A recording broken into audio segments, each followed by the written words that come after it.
Hello दोस्तों, मैं संजय शर्मा देवगुणी ज्योतिष मंत्रा में आपका फिर से हार्दिक अभिनंदन करता हूं। और जैसा कि आप जानते हैं, ज्योतिष और शिक्षा के ऊपर जो हमारी सीरीज चल रही है, ये उसका दूसरा पार्ट है। हम अपने पहले पार्ट से आगे बढ़ते हुए ज्योतिष और शिक्षा को गहराई से कैसे और उसका ज्यादा विश्लेषण किया जा सकता है और कैसे हम उसके नजदीक से नजदीक पहुंच सकते हैं, इसके बारे में हम यहाँ पे चर्चा करने के लिए आपके सामने प्रस्तुत हैं। दोस्तों, इस ज्ञान की पावन यात्रा पर आगे बढ़ने से पहले मेरा आपसे ये एक अनुरोध है कि हो सकता है आपके बच्चे अभी छोटे हों, ये वीडियो आपके किसी काम की ना हो, या फिर आपके बच्चे इतने बड़े हो गए हों कि ये वीडियो उनके किसी काम की ना हो, आपके किसी काम की ना हो। लेकिन इसका मतलब ये नहीं है कि ये वीडियो हो सकता है आपके किसी पड़ोसी के काम की हो सकता है आपके किसी मित्र की काम की हो सकता है ये वीडियो किसी आपके रिश्तेदार के बच्चों के भी काम आ सकती है। तो मेरा आपसे अनुरोध है कि मेरे इस वीडियो को लाइक करें और मेरे चैनल को सब्सक्राइब करें, ज्यादा से ज्यादा इसको फॉरवर्ड शेयर करें अपने दोस्तों और मित्रों में। किसी भी कुंडली को पढ़ने के लिए हमें किस किस एलिमेंट की जरूरत पड़ेगी, उसके बारे में हम सबसे पहले यहाँ पे चर्चा कर लेते हैं। सबसे पहले हम भाव से विचार करेंगे, उसके बाद हम ग्रहों से विचार करेंगे, और फिर उसकी लगन कुंडली, चंद्र कुंडली, और सबसे इंपोर्टेंट कुंडली शिक्षा के लिए अगर कोई है तो वो कुंडली है चतुर्थ विषांसा कुंडली। जी हाँ दोस्तों, आपने बिल्कुल सही सुना, चतुर्थ विषांसा कुंडली। शिक्षा का अगर सही आकलन जिस कुंडली से किया जा सकता है वो डिविजनल चार्ट है हमारा चतुर्थ विषांसा कुंडली, यानी कि D24 चार्ट हमारा एक ऐसा चार्ट है जिससे हम किसी भी जातक, किसी भी बच्चे के भविष्य में शिक्षा का क्या योग है, वो ग्रेजुएशन करेगा, ग्रेजुएशन नहीं करेगा, पोस्ट ग्रेजुएशन तक जाएगा या नहीं जाएगा, मास्टर डिग्री उसे हासिल होगी या नहीं होगी, और अपनी लाइफ के किस फील्ड में वो रिसर्च करेगा, इसकी जानकारी अगर हमें कहीं से कुछ प्राप्त हो सकती है तो वो केवल और केवल हमारी चतुर्थ विषांसा कुंडली है। ग्रहों से विचार के बारे में हम आगे बढ़ते हुए सबसे पहले इंपोर्टेंट होता है यहाँ पे चंद्रमा। जैसा कि आप सभी गुणीजन जानते हैं कि चंद्रमा मन का कारक है, मस्तिष्क का कारक है, दिमाग का कारक है, ठीक है।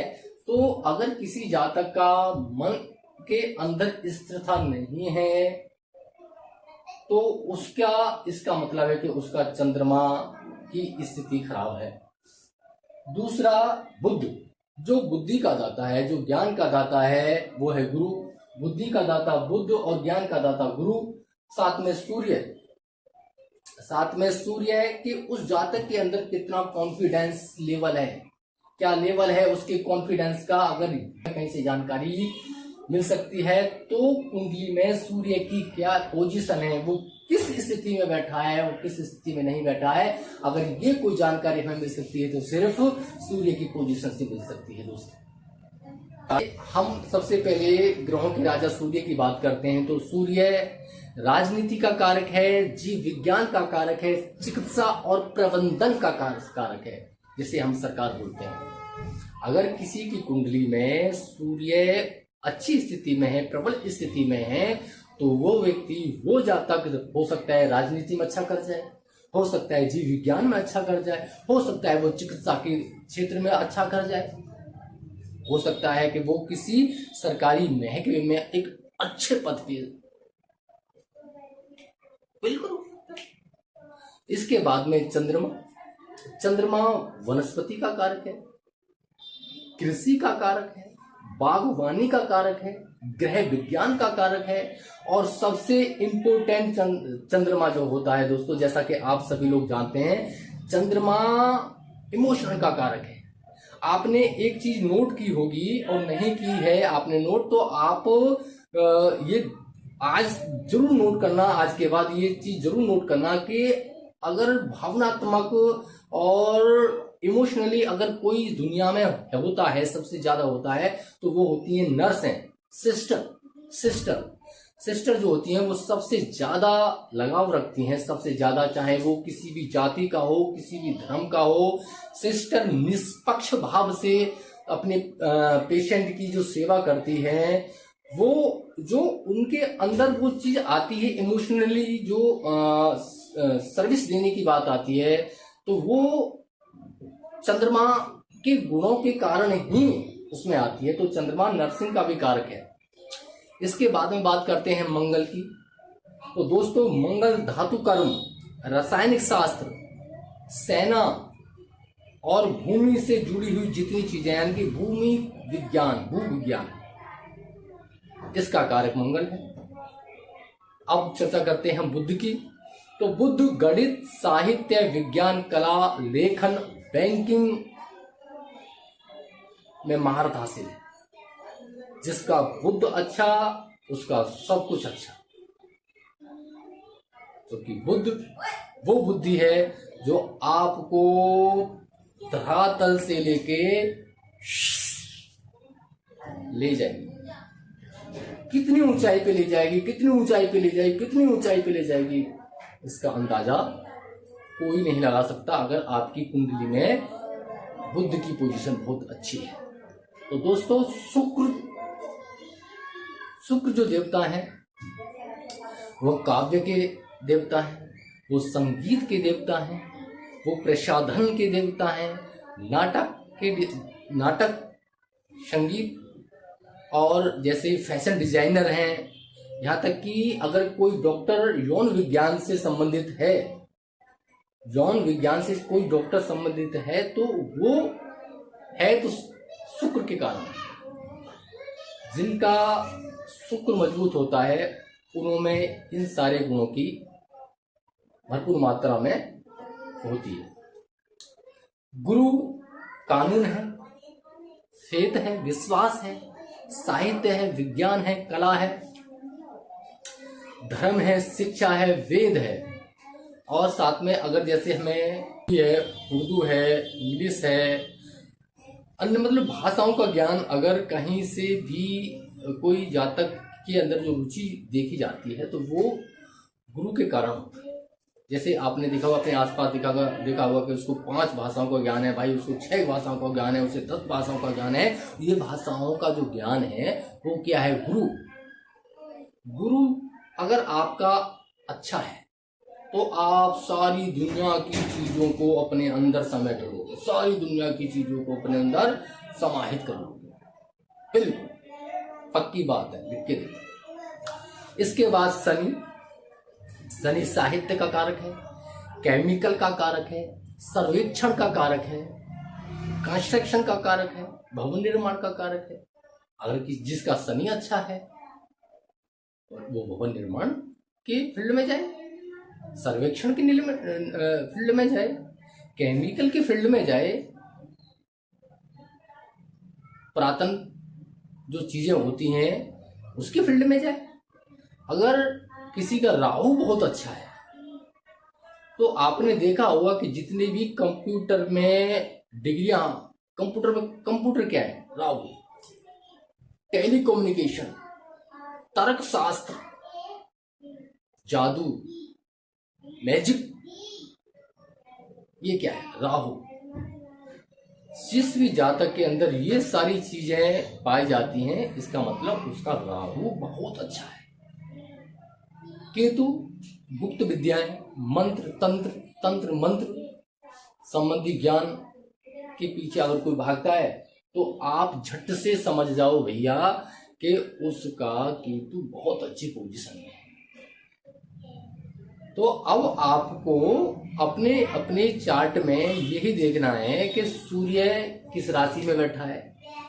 सूर्य अगर मित्र राशि के अंदर है, अपनी राशि के अंदर है, कि 1, 4, 7, 9, 10, 11वें भाव में बैठा है, शिक्षा के लिए बहुत बढ़िया है। अगर चंद्रमा केंद्र में हो, त्रिकोण में हो, स्वराशि का हो, मित्र राशि का हो, उस पे किसी भी अशुभ ग्रह की दृष्टि ना हो, तो उसे चंद्रमा से जुड़ी हुई चीजों का अध्ययन करना चाहिए। अगर किसी का मंगल बहुत अच्छा है, जैसा कि मंगल त्रिकोण में हो, केंद्र में हो, स्वराशि का हो, मित्र राशि का हो, उच्च का हो, और साथ साथ अगर उस पर किसी भी ग्रह का दुष्प्रभाव ना हो, तो मंगल से जुड़ी हुई फील्ड में जाए। किसी का बुध बहुत अच्छा है, किसी का शुक्र बहुत अच्छा है, किसी का शनि बहुत अच्छा है, तो कहने का तात्पर्य यहाँ पे ये है मेरा, जैसा कि मैंने आपको पीछे बताया है, कि अगर आपका शुभ ग्रह मतलब जो आपकी शिक्षा का स्वामी है, और शिक्षा का स्वामी आप कैसे देखेंगे, अगर कोई द्वितीय भाव में कोई ग्रह बैठा है, सबसे पहले नोट करें कि उस ग्रह पे, उस प्लैनेट पे कोई नेगेटिव इफेक्ट तो नहीं है किसी ग्रह का। दूसरा, कोई ग्रह अगर आपके पंचम भाव में बैठा है, तो यहां पर भी आप नोट करें, इसे भी कहीं दूसरी जगह लिख लें भैया, इसे भी आप कहीं नोट डाउन कर लें। पंचम भाव में बैठा हुआ ग्रह वो कौन सा ग्रह है, उस पे किसी अशुभ ग्रह का कोई एक्सपेक्ट तो नहीं है। नवम भाव पे बैठे हुए ग्रह कोई दूसरे ग्रह से पीड़ित तो नहीं है। ये सारी चीजें आप नोट डाउन कर लें। फिर आप पाएंगे ऐसा तो बिल्कुल नहीं हो सकता कि द्वितीय भाव, हो सकता है कि दूसरे भाव में कि ग्रह पे कोई नेगेटिव इफेक्ट ना हो सकता है पंचम भाव के ग्रह पे कोई नेगेटिव इफेक्ट होगा, पंचम भाव पे भी और कोई नहीं है, हो सकता है नवम भाव पे होगा, कोई सवगुण संपन्न तो होगा नहीं भैया। जब कोई सवगुण संपन्न नहीं होगा दोस्तों, तो आपको द्वितीयेश, चतुर्थेश, पंचमेश और नवमेश, इन चारों घरों में से जो भी ग्रह के ऊपर नेगेटिव प्रभाव जितना कम से कम होगा, आप उस ग्रह को नोट कर लें। बात समझ में आई? आप सिर्फ उस ग्रह को नोट करें जिसके ऊपर कम से कम नेगेटिव प्रभाव हो, और अगर नेगेटिव प्रभाव बिल्कुल ही नहीं है तो बहुत अच्छा है। फिर उसको जो आपने नोट डाउन किया है, उसकी स्थिति आप अपने चतुर्थ विशालता कुंडली के अंदर भी जाके देखिए। चतुर्थ विशालता कुंडली के अंदर जाके भी उसकी पोजीशन एक बार चेक करिएगा कि उसकी चतुर्थ विशालता कुंडली के अंदर क्या पोजीशन, वो द्वितीयेश, वो चतुर्थेश, वो पंचमेश या वो नवमेश आपकी चतुर्थ विशालता कुंडली में किस ग्रह में बैठा है, उसको नोट डाउन कर लीजिए, उस राशि को नोट डाउन कर लीजिए। चतुर्थ विशालता कुंडली के लग्नेश को नोट कर लीजिए, लग्न में बैठे हुए ग्रह को नोट कर लीजिए। चतुर्थ विशालता कुंडली के द्वितीयेश, पंचमेश, माफ करना, द्वितीयेश, चतुर्थेश, पंचमेश और नवमेश को नोट कर लीजिए। लगन कुंडली, चतुर्थ विशालता कुंडली, इन दोनों कुंडलियों के सबसे इंपोर्टेंट ग्रह। अब आपके पास में लगन कुंडली की सबसे स्ट्रॉन्ग ग्रह, चतुर्थ विशालता कुंडली के सबसे इंपोर्टेंट ग्रह, सबसे ताकतवर ग्रह आपके सामने होंगे। दोनों को तोलिए भैया, तोलिए। जो भी ग्रह अच्छी स्थिति में है, अपने बच्चे को उससे जुड़ा हुआ सब्जेक्ट चुन के दो। आंख बंद कर लो भाई, आंख बंद कर लो, मत सुनना किसी की, मत सुनना किसी की। और हाँ, सबसे इंपोर्टेंट, अपने बच्चों के पिछले 3 से 4 साल के, पिछले 3 से 4 साल जो पिछली कक्षाएं हैं, उनके एक बार रिजल्ट पर भी नजर मारिएगा कि उसमें टॉप थ्री सब्जेक्ट वो कौन कौन से रहे हैं पिछले 3 से 4 साल में, जिन सब्जेक्टों में आपके बच्चों ने सबसे अच्छा प्रदर्शन किया है। तो मैं दावे के साथ में 100% गारंटी के साथ में लिख के देता हूं कि आप जब 3 से 4 साल में, ये इसलिए 3 से 4 साल इसलिए बोल रहा हूं कि हो सकता है आपकी महादशा, प्रत्यंतर दशा का भी प्रभाव उस समय आया होगा, गोचर का भी प्रभाव आया होगा, लेकिन आप जब 3 से 4 साल के पिछले उसके बच्चों के रिजल्ट को देखोगे तो आप वहां पे पाओगे कि जो टॉप 3 सब्जेक्ट हैं और जो लगन कुंडली के जो सबसे स्ट्रॉन्ग प्लैनेट हैं और जो चतुर्थ विषांशा कुंडली के सबसे इंपोर्टेंट प्लैनेट हैं, उनके कारकत्व को आप जब जोड़ के देखोगे तो आपके सामने पिक्चर 100% ये क्लियर हो जाएगी कि आपने सही ग्रह, सही प्लैनेट, सही विषय को आप अपने बच्चे के लिए चुनने जा रहे हैं। किसी भी ज्योतिषी, किसी भी ब्राह्मण, किसी भी पंडित के पास आपको जाने की कोई जरूरत नहीं। अब आपके बात समझ में आ गई। अगर आपको ये मेरी वीडियो अच्छी लगी हो दोस्तों, तो इसको मैं फिर दोबारा से आपसे रिक्वेस्ट करता हूं कि ज्यादा से ज्यादा इस वीडियो को आगे बढ़ाएं, फॉरवर्ड करें। ये वीडियो आज के सिनेरियो में हम देखें तो अपने बच्चों को हमें कौन कौन से सब्जेक्ट चुनने हैं, ये लाखों करोड़ों पेरेंट्स इस अंधकार में घूम रहे हैं, वो सही डिसीजन नहीं कर पा रहे हैं कि हमें अपने बच्चों के लिए क्या बेस्ट है, क्या सब्जेक्ट उसे चुन के देना चाहिए, क्या नहीं देना चाहिए। तो अब आप मेरी इस वीडियो को जो आप एक बार एनालाइज करेंगे, देखेंगे, तो आप पाएंगे कि वास्तव में आपने सही चीज को देखा है, सही चीज को चुना है। और अब आपकी मैं गारंटी से देता हूं कि गारंटी लिख के देता हूं कि आपकी समस्या जो है 99% आपकी सॉल्व हो गई।